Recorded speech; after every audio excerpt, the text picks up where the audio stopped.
প্রথম ধাপে 139 উপজেলায় ভোট গ্রহণ চলছে। 4 ধাপের মধ্যে আজ প্রথম ধাপের উপজেলা পর্যায়ের ভোট গ্রহণ শুরু হয়েছে।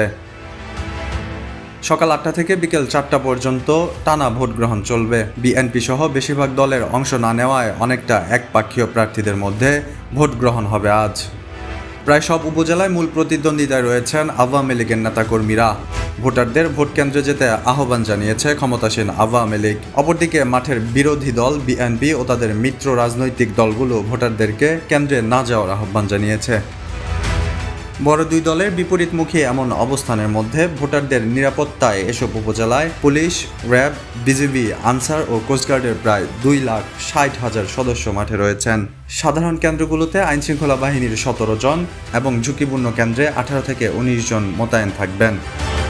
আগের নির্বাচনগুলোর তুলনায় এবার ভোট কেন্দ্রে অস্ত্রধারী পুলিশের সংখ্যাও বাড়ানো হয়েছে। আর এবারের নির্বাচনে নির্বাচন কমিশন ও আইনশৃঙ্খলা বাহিনী 70টি উপজেলাকে ঝুঁকিপূর্ণ হিসেবে চিহ্নিত করেছেন।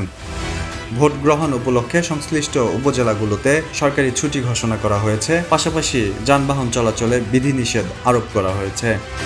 এই নির্বাচনে 570 জন চেয়ারম্যান, 625 জন ভাইস চেয়ারম্যান এবং 440 জন মহিলা ভাইস চেয়ারম্যান পদে প্রতিদ্বন্দ্বিতা করছেন। সব মিলিয়ে মোট প্রার্থীর সংখ্যা 1635 জন।